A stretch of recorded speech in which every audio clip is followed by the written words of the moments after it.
खुदावंद यीशु मसीह के अजीम खूबसूरत और जलाली नाम में सबको मेरी तरफ से बहुत बहुत सलाम।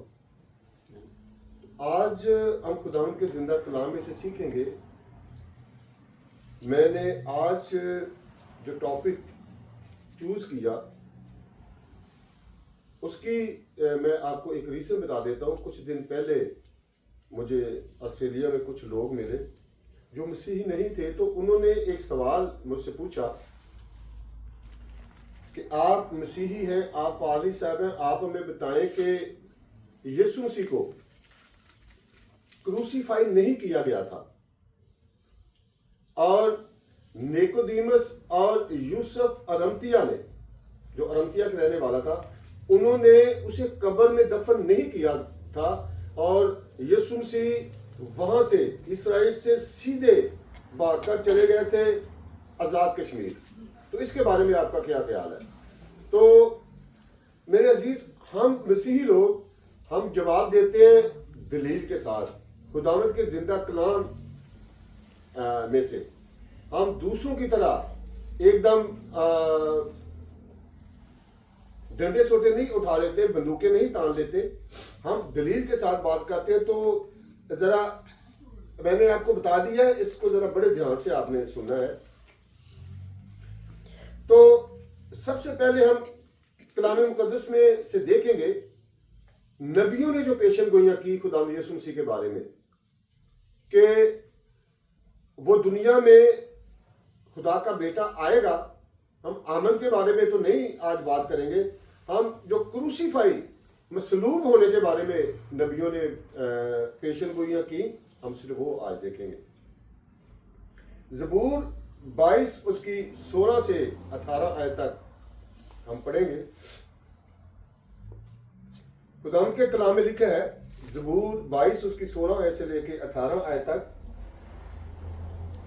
क्योंकि कुत्तों ने मुझे घेर लिया है, बदकारों की ग्रोह मुझे घेरे हुए है, वो मेरे हाथ और मेरे पांव चीरते हैं, मैं अपनी सब हड्डियां गिन सकता हूं।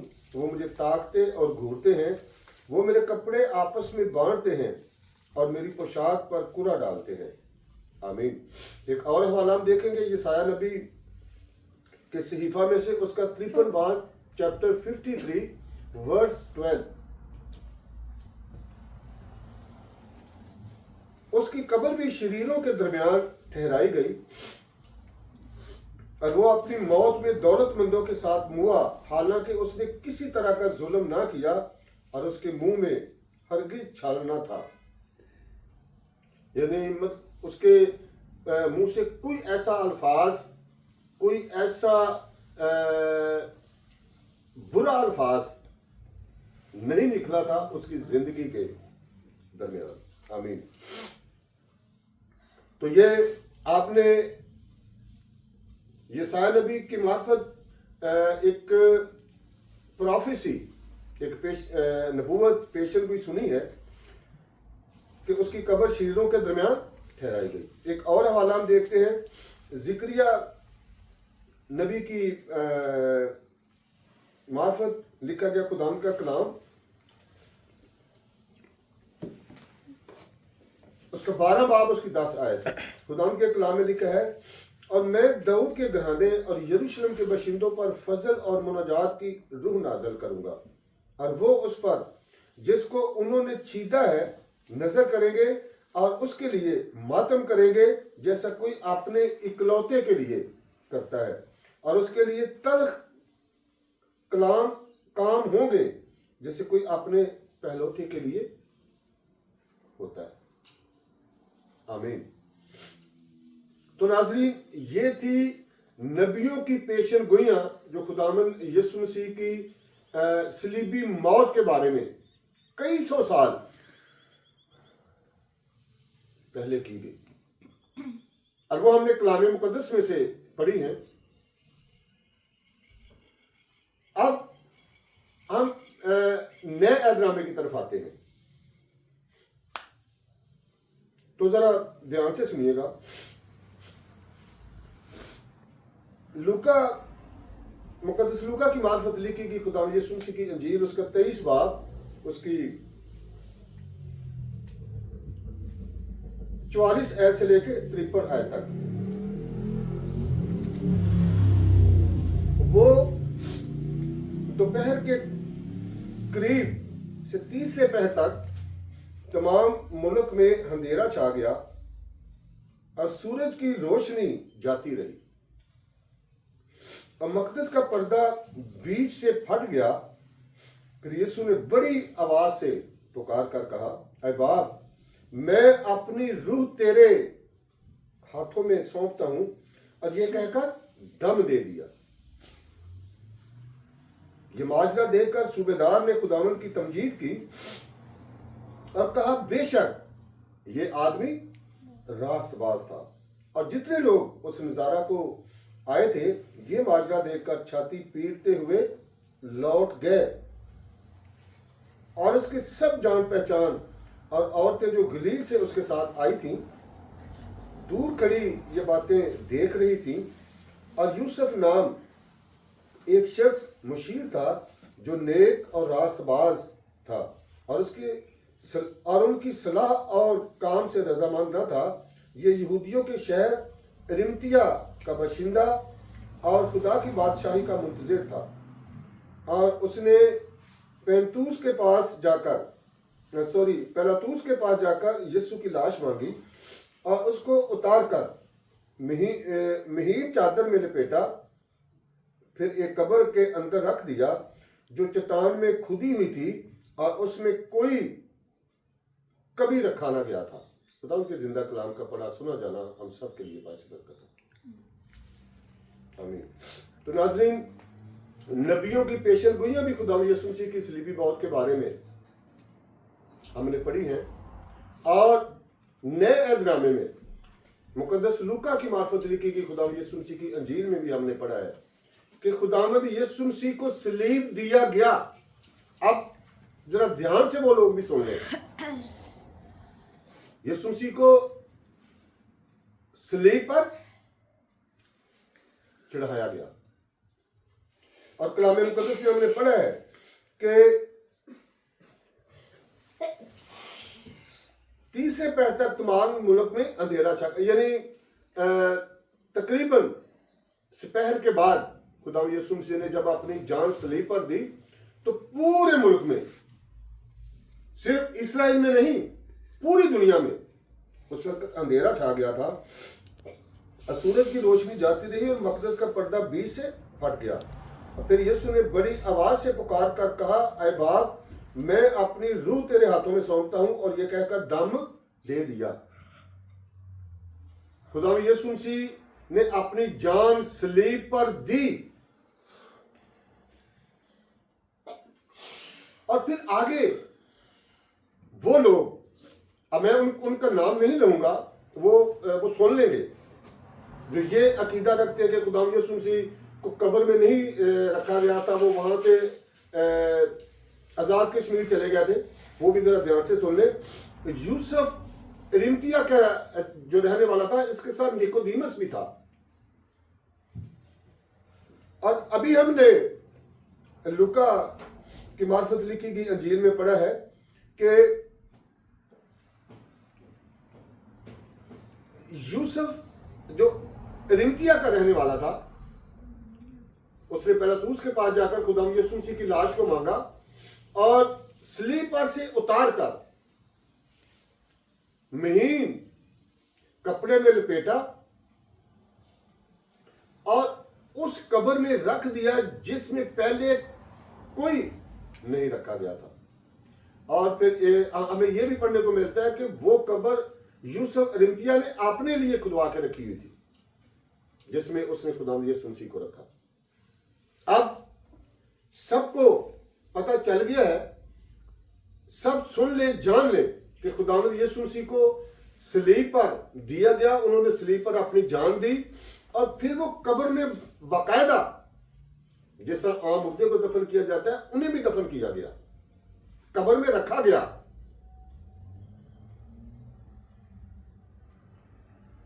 और आगे हम देखते हैं कि खुदावंद यीशु मसीह फिर उसी कब्र में से जहां पे उन्हें रखा गया था, वहां उस कब्र में से वो जिंदा हुए। लूका की मार्फत लिखी गई खुदा यीशु मसीह की इंजील उसका 24 बाब उसकी पहली आयत से लेकर 7 आयत तक। सब्बत के दिन तो उन्होंने हुक्म के मुताबिक आराम किया, लेकिन हफ्ता के दिन पहले दिन वो सुबह सवेरे ही उन खुशबूदार चीजों को जो तैयार की गई थी लेकर कब्र पर आई और पत्थर को कब्र पर से लुढ़का हुआ पाया, मगर अंदर जाकर खुदा यीशु मसीह की लाश ना पाई। और ऐसा हुआ कि जब वो इस बात से हैरान थी तो देखो, दो शख्स बराक पोशाक पहने उनके पास आकर खड़े हुए। जब वो डर गई तो और अपने सर जमीन पर झुकाए तो उन्होंने उनसे कहा कि जिंदा को मुर्दों में क्यों ढूंढती हो, वो यहाँ नहीं बल्कि जी उठा है। याद करो, जब वो गलील में था तो उसने तुमसे कहा था, जरूर है कि इब्ने आदम गुनहगारों के हाथ में हवाला किया जाए और मसलूब हो और तीसरे दिन जी उठे। आमीन।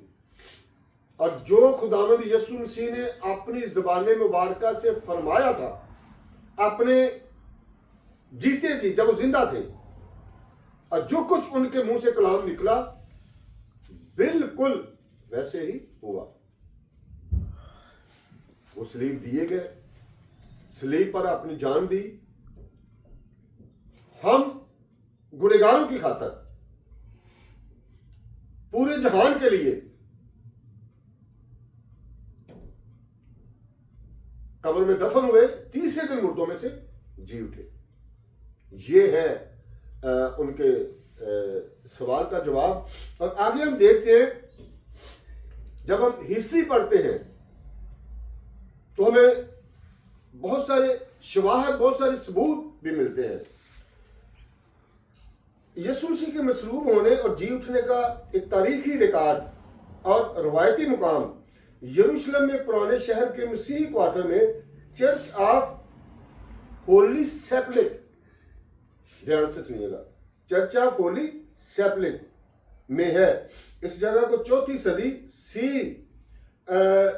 326 एडी से मसलूबियत की जगह कलवरी, गुलगता और खाली कब्र क़यामत के तौर पर तस्लीम किया गया है। यानी इसका पूरा रिकॉर्ड चर्च ऑफ होली सेपलिक में भी मौजूद है, वहां से जाके भी वो देख सकते हैं। बुनियादी मुकाम यरूशलेम, चर्च ऑफ द होली सेपलिक जो शहंशाह कुस्तुनतीन ने चौथी सदी में तमीर करवाया। ये मसलूबियत और तदफीन और जी उठने यानी क़यामत का मतलब होता है कि जी उठना। मसलूबियत और तदफीन और जी उठने क़यामत दोनों के लिए ज्यादा कबूल शुदा जगह है। नंबर 2, तारीखी और दस्तावेजी रिकॉर्ड। न्यायनामा मत्ती, मरकस, लूका और यूहन्ना, इन सब की अनाजील में यानी इनकी लिखी हुई अनाजील में मसलूब किए जाने और गुलगता खोपड़ी की जगह और क़यामत खाली कब्र के बुनियादी अकाउंट्स फराहम किए गए हैं, जिनमें से एक हवाला मैंने पढ़ा है और दूसरे में आपको बता देता हूं, वो पढ़ सकते हैं। मत्ती रसूल की मार्फत लिखी कि खुदा यीशु मसीह की इंजील उसका 27 बाब 45 आयत से लेके 52 आयत तक मसलूबियत के बारे में आप पढ़ सकते हैं। फिर यीशु मसीह कब्र में से जिंदा हुए, मत्ती 28 बाब पहली आयत से लेके 8 आयत तक। मरकस 15 बाब उसकी 33 आयत से लेकर 40 आयत तक मसलूबियत के बारे में पढ़ सकते हैं। खुदा यीशु मसीह को सलीब पर दिया गया। मरकस 16 बाब उसकी पहली आयत से लेकर 8 आयत तक आप पढ़ सकते हैं। खुदा यीशु मसीह कब्र में से जिंदा हुए। यूहन्ना की इंजील उसका 19 बाब 16 आयत से लेकर 30 आयत तक मसलूबियत के बारे में आप पढ़ सकते हैं। यूहन्ना 20 बाब उसकी पहली आयत से लेकर 8 आयत तक कब्र में से जिंदा खुदा यीशु मसीह हुए। तो ये हवाला जात भी आप पढ़ सकते हैं। नाज़रीन, आगे आसार कदीमा और मादी सबूत। ये कोई ऐसा वाकया नहीं है कि जिसको कोई इधर से इधर कह के इधर की बातों को इधर जोड़ के तो वो ये साबित कर देगा कि खुदा यीशु मसीह को सलीब न दी गई। ये एक अटल हकीकत है। सारे कदीमा और मादी सबूत यानी आर्कोलॉजिकल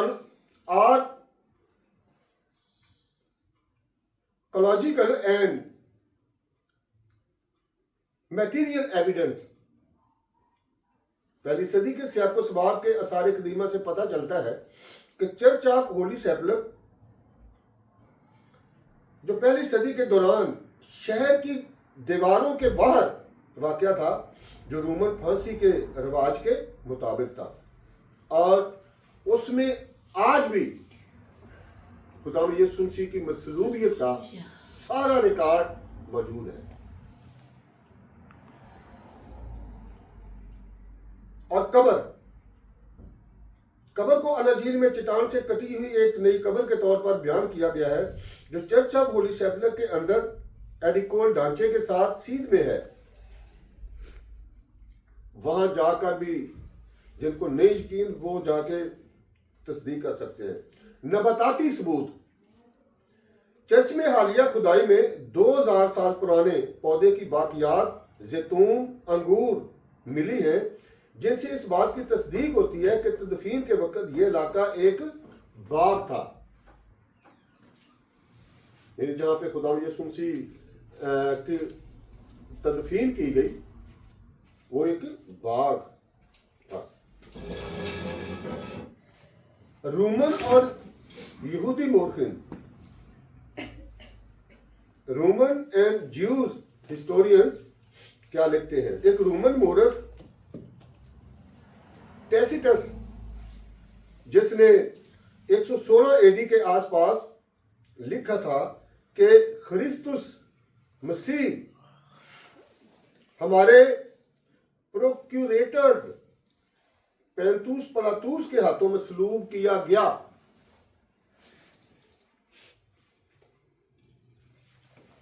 ये तारीख में भी आप पढ़ सकते हैं।